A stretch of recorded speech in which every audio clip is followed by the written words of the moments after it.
Halo teman-teman, apa kabarnya? Semoga teman-teman sehat selalu. Saya Benediktus Stefanus. Beberapa hari ini saya membaca sebuah berita, yaitu mengenai adanya infeksi virus baru yang cukup menakutkan, yang disebut sebagai virus Hendra dan Nipah.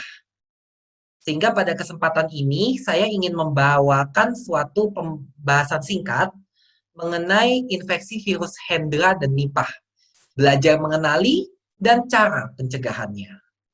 Yuk kita simak bersama-sama, apa itu virus Hendra dan Nipah. Virus Hendra dan Nipah ini adalah dua virus yang berbeda. Jadi ada virus Hendra dan juga ada virus Nipah. Ya, kedua virus ini walaupun berbeda, tetapi mereka memiliki materi genetik yang mirip, di mana mereka sama-sama satu keluarga yang kita sebut sebagai Paramyxoviridae atau Paramyxovirus, dan dia satu keluarga dengan virus campak dan rubella. Virus Hendra dan Nipah ini termasuk ke dalam zoonosis. Jadi virus ini ditularkan dari hewan ke manusia. Ada beberapa hewan yang menjadi penyebab penularannya. Ada yang namanya kelelawar dan juga babi. Ya, dua binatang ini menjadi tersangka utama penularan virus Hendra dan Nipah ini. Virus Hendra dan Nipah ini bukan virus yang baru, di mana virus Hendra ini sudah ditemukan pada tahun 1994 di Australia. Virus Nipah ini ditemukan di negara Malaysia pada tahun 1999.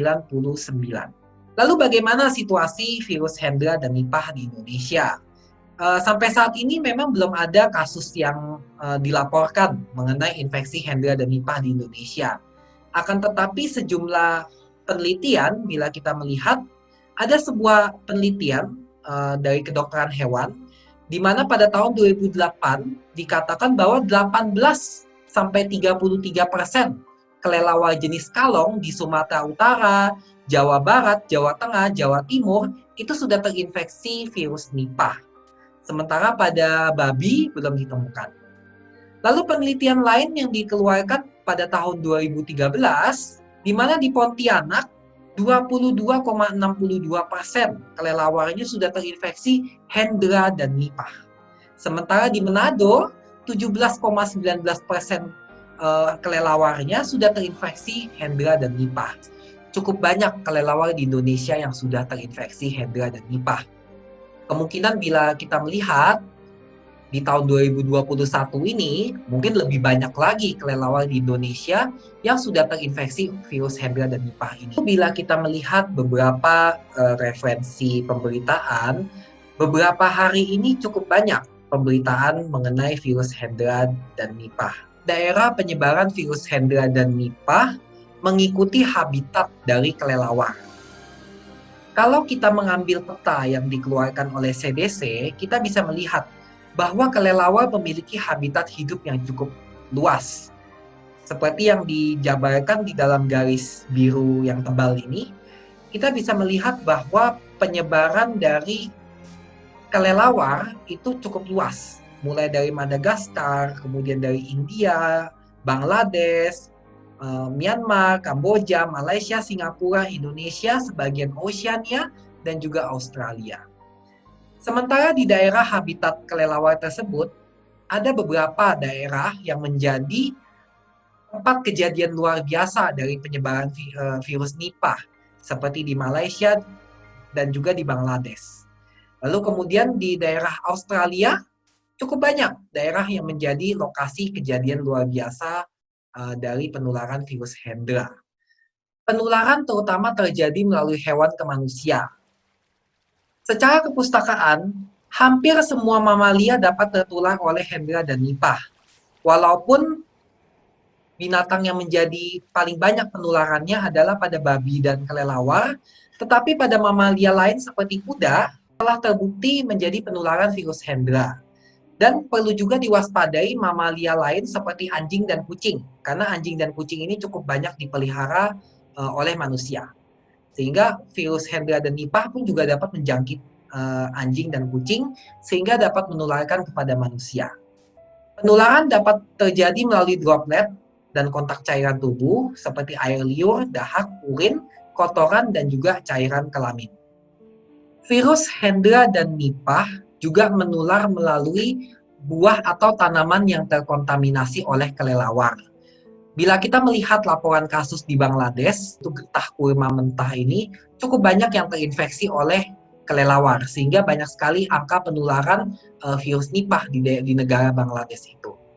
Dilaporkan juga bahwa virus Hendra dan Nipah ini dapat menular melalui produk-produk kelelawar, seperti daging kelelawar.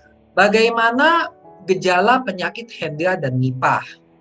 Kita melihat terlebih dahulu dari masa inkubasinya, di mana masa inkubasinya berbeda antara virus Hendra dan Nipah. Virus Hendra masa inkubasinya 1 minggu sampai 2 minggu, sementara masa inkubasi virus Nipah adalah 4-18 hari. Gejala awal dari penyakit Hendra Nipah itu seperti sakit flu biasa, ada batuk, nyeri kepala, pilek, sakit tenggorokan, merasa lelah, dan juga ada sedikit demam. Lalu kemudian penyakit Hendra dan Nipah dapat berkembang pada sistem pernafasan dan juga pada sistem syaraf pusat, di mana manifestasi gejala pada sistem pernafasan dapat terjadi sesak napas, pneumonia, sampai berakhir pada gagal nafas. Sementara gejala yang melibatkan sistem syaraf pusat dapat terjadi kejang, kelayangan, hingga terjadi penurunan kesadaran. Komplikasinya bahwa dari Hendra dan Nipah ini dapat menyebabkan sepsis. Dari sepsis dapat terjadi kerusakan pada berbagai organ-organ di dalam tubuh manusia.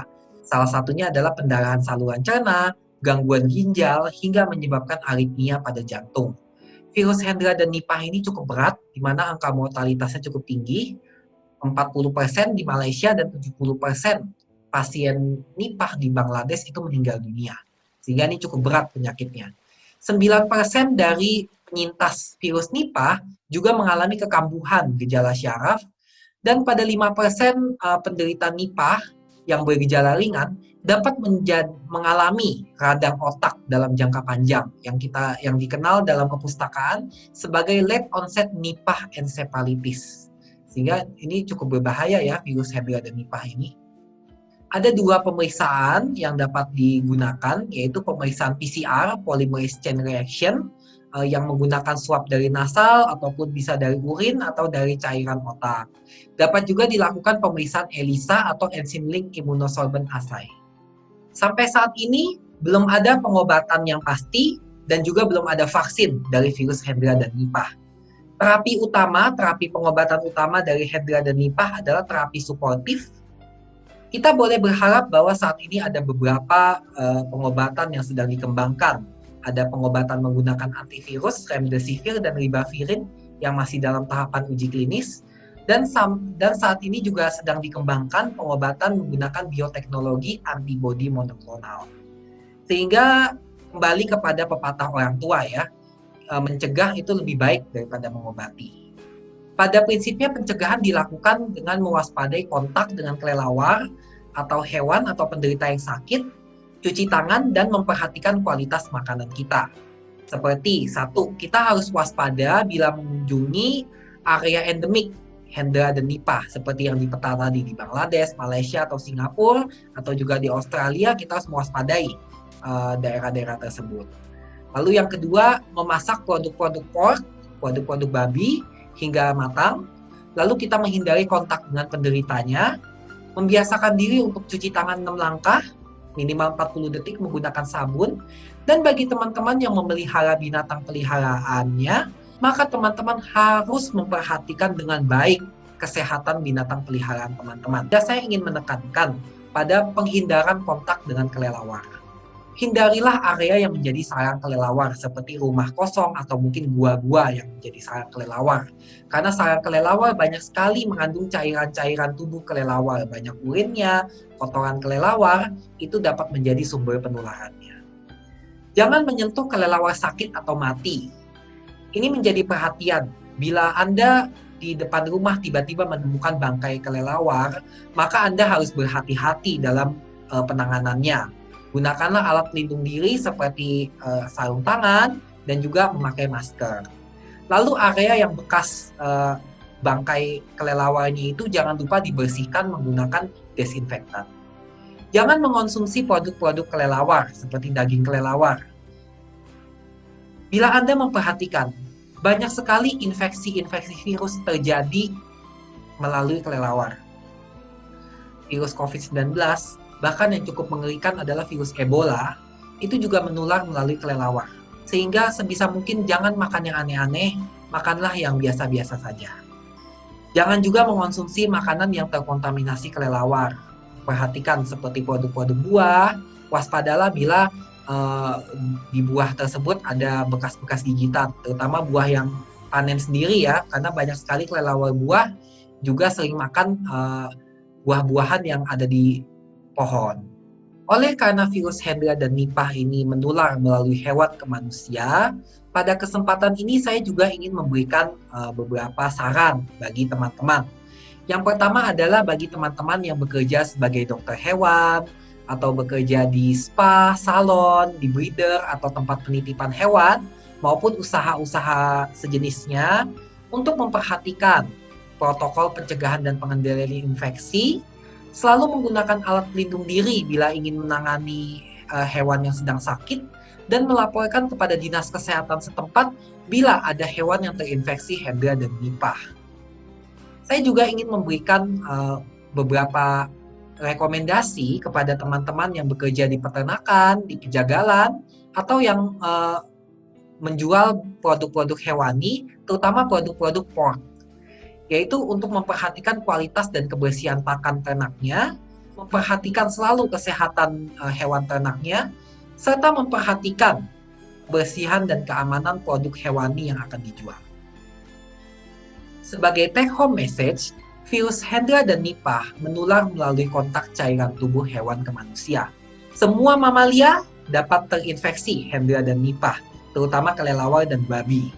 Hendra dan Nipah menyerang sistem pernafasan dan sistem syaraf pusat dengan komplikasi kematian yang cukup tinggi. Pencegahan dilakukan dengan mewaspadai kontak dengan kelelawar atau hewan atau penderita sakit, cuci tangan, dan memperhatikan kualitas makanan. Waspada virus Hendra dan Nipah, jaga selalu kesehatanmu. Salam sehat, Tuhan memberkati.